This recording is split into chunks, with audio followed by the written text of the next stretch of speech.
Okay, guys, it's here, the Super Bowl, and we've got an all-star lineup to talk about it, and we're going to be talking about it early. Today is Tuesday. Then on Friday, Vegas runner Marco is going to be talking Super Bowl, and then next week we'll be talking about it even more. We got Steve Fezzik, Bryan Leonard, two professional bettors, and me. My mom should be proud. First thought, what's your first impression of the Super Bowl? First impression was San Francisco's clearly the better team, and the line opened 5, and there's just been a tsunami of money on Baltimore. But I like it when money comes on a team that I feel is the wrong side, but I knew it was coming, because after we saw them upset New England, the Blackbird bandwagon is on, and it didn't surprise me. Everyone is betting what they just saw, and hey, the Ravens are the best team in the AFC suddenly, right?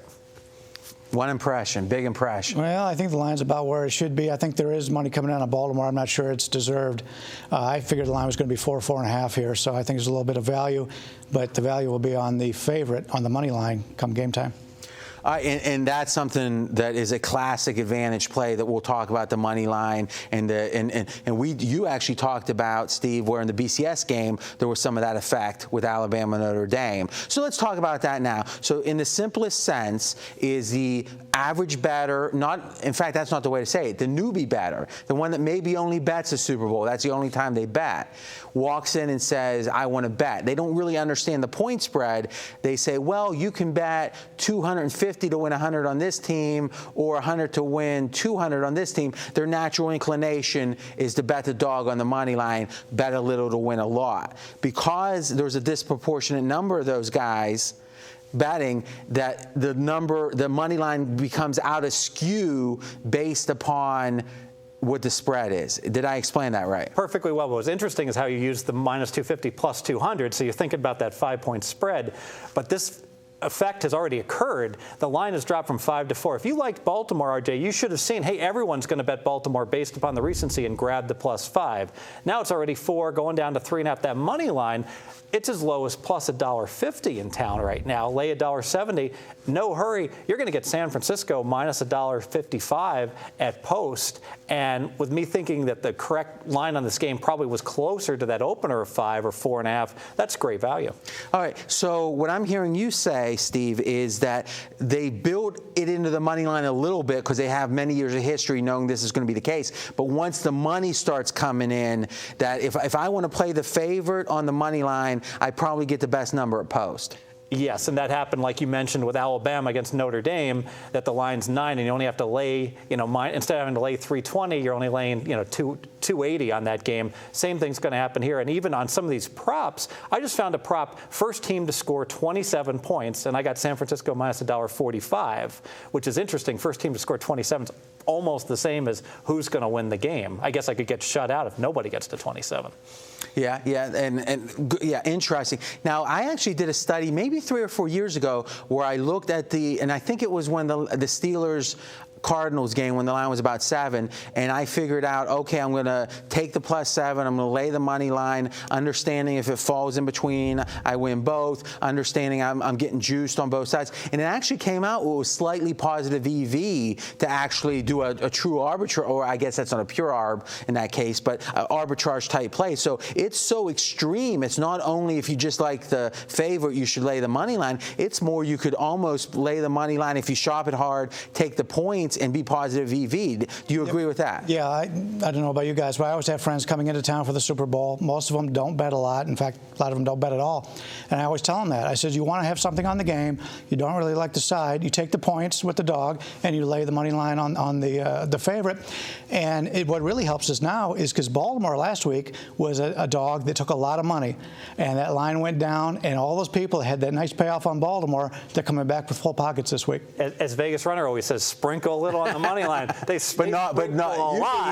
Usually he says that when he likes the dog. In this case, if you like the dog, you got to take the points. That's right. Here now you want to sprinkle a lot on the favorite if you like the favorite. So Jay Cornegay, now I did something interesting up at pregame.com, and it's up there right now. Is I'm doing a sportsbook Super Bowl survey. So I talked to Jay Root at the MGM, Jay Cornegay Jimmy Vaccaro, Johnny Avello, and then we're going to be adding some online guys. And we asked them a couple questions. What do you expect the handle to be, et cetera, et cetera. But one of the questions was, what is the closing number in this game? And 3 of the 4 said 3.5. And then 1 said 4. Jimmy V said 4. So really, they're saying that they expect even more Baltimore action up until game time. Do you guys agree? Well, I'm going to probably get them all mad at me, but they all opened the total at 50, except for Jay, who opened 49. So, take it with a grain of salt, because they definitely got the total wrong completely. So, but I mean, of course, the line's currently 3.5. Predicting it's going to be 3.5 or 4 is an easy prediction. Well, I'm going to speak to the camera on this one. Jay was a little mad at me.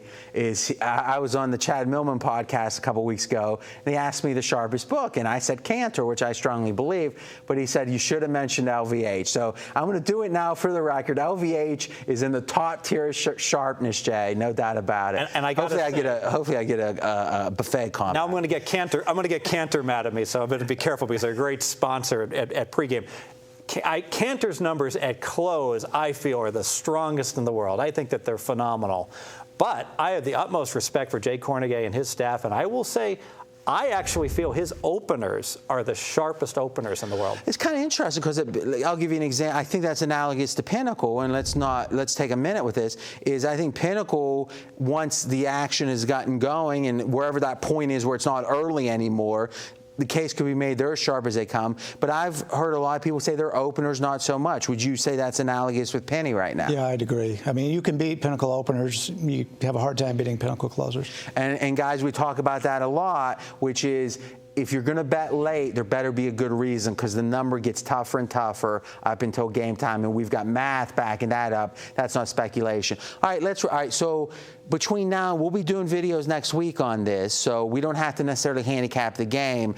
What would you say, well, how do I want to ask this? What would you say is the one thing you would recommend, not the casual batter, because we know what he's going to do. He's going to jump in Sunday, call his guy, and bat. But the guy who's not a pro, but an aspiring pro might be, what does he do between now and game time to be ready for this game? Because really the thing to think about is these props offer a ton of opportunity. I know you guys, on Thursday, the LVH opens their props up, and it's a packet, right? It's like 40, 50 pages. And, I mean, let me ask Bryan to start. How many props do you typically bet for the Super Bowl?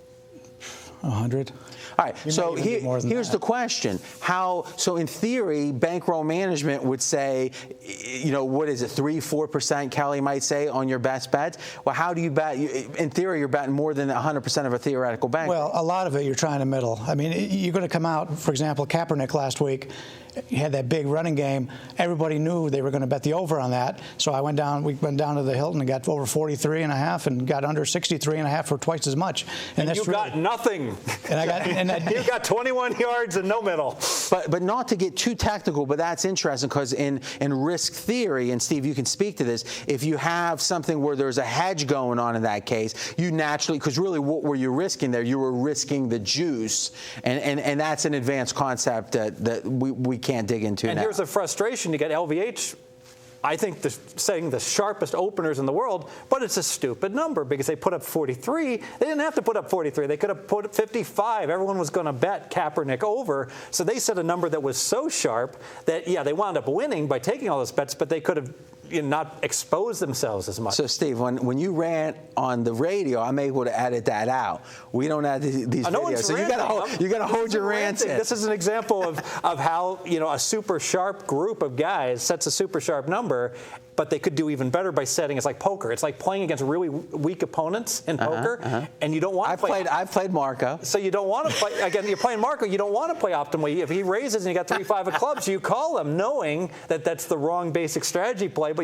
high implied odds against Marco. Though Marco, sorry, Marco. Marco's not the case at that. So and the point is, just on let's say a regular basketball game, if this book likes the dog and everybody's got 10 across the board, why would he play it anywhere more than a half a point off, because he knows he's going to get the action he wants? That's the old saying, right? There's a bear chasing you. There's two guys. One guy starts to put his shoes on, says, you're not going to outrun that bear. He goes, I just got to outrun you. All right, closing thoughts.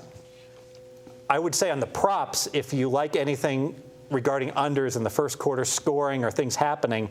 Every Super Bowl starts out slow, conservative. If you're going to bet those very early. There's going to be a lot of people behind. Well, the under in the first quarter is like, I think either last year or the year before it lost, but it's like 7-2 or something. No score first 7 minutes, under first quarter, under first half. Get at those early. And do you think that so you think that it moves that way? Because the public in general bets over on everything. But the public hears, they all get the newsletters, and every newsletter is going to recommend play under in the first quarter.